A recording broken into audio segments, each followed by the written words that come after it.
In this module, we're going to talk a little bit more about distractions, multitasking, and engagement. If you take a look at this picture, do you see you at all? Do you think this is a productive study session for this young lady? Well, let's see. She's on the phone. She's got a remote control, so the TV is on. She looks like she's reading a text. She's got a magazine. She's eating, and Lord only knows what she's looking at on the computer. So I could say with a surety that this is not going to be a productive study session.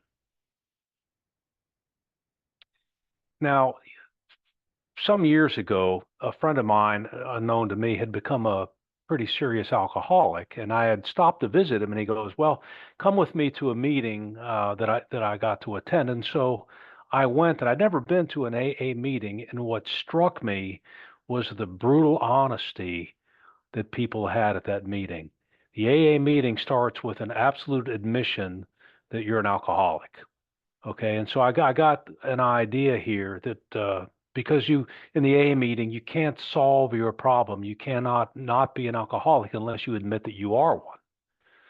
So this admission is important. So as it's kind of a fun thing in my live classes, I do this little thing called the Stinky Students Anonymous. Um, and so what we do is we start off with identifying your name, and then you go, I'm a stinky student because.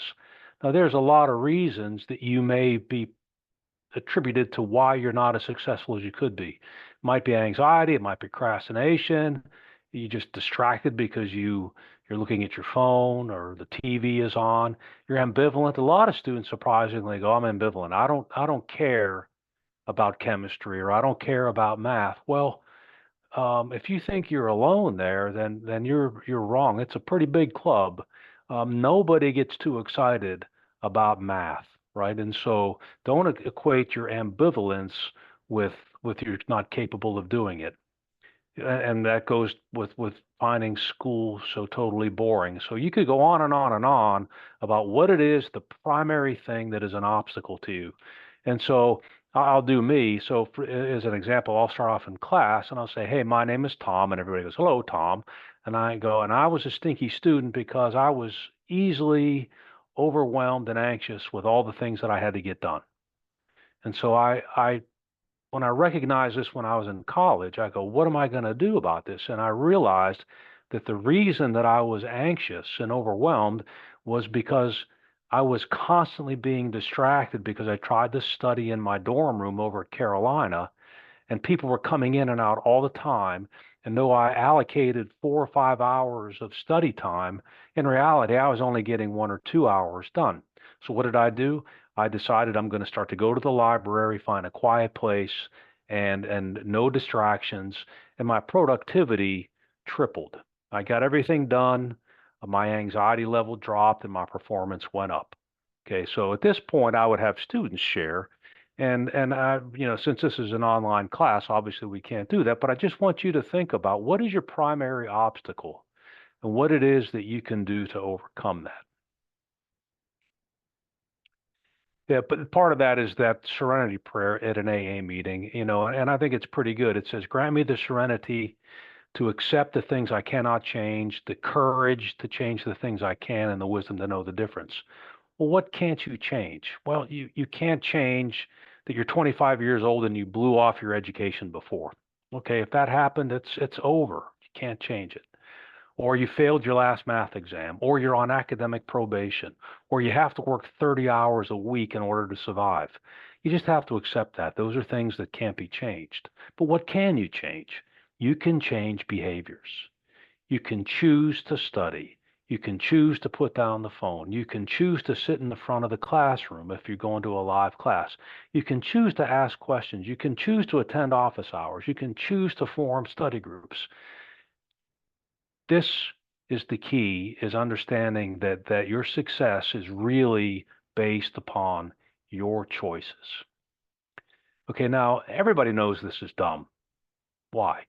Because you can't multitask and do either of those tasks very well. And the statistics prove that if you drive while texting, pretty good chance you can get into an accident. But still, people do it all the time, right? You probably do it. I try not to, but I'm sure I've used my phone inappropriately while driving too.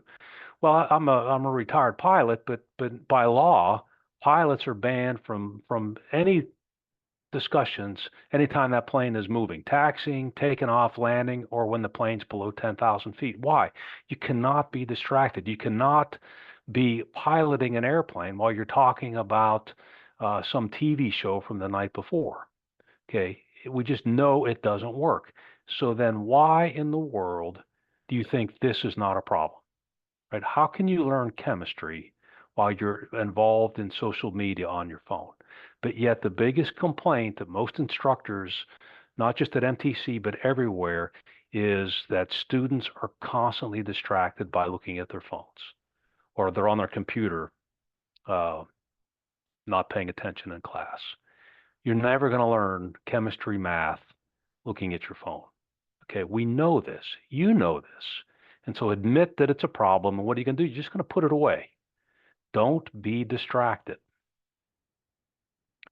Um, when COVID hit, we all went to virtual classes because that's what we had to do.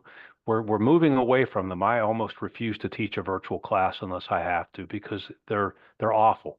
Because this just completely encourages students to multitask.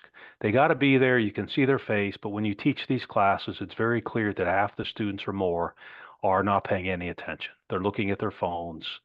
Um, just a terrible learning modality. And to be quite honest, when I'm in meetings, virtual meetings, it's easy for me to do the same thing. But I'm not trying to learn chemistry in a meeting either. Okay, so how do you get engaged? And why do you want to engage? Because you want to retain information. And so you can see that as a teacher, you want to get students into the participatory teaching. Okay, if you just have students listen to a lecture or just do readings, but they're not involved, then their retention rates are very poor.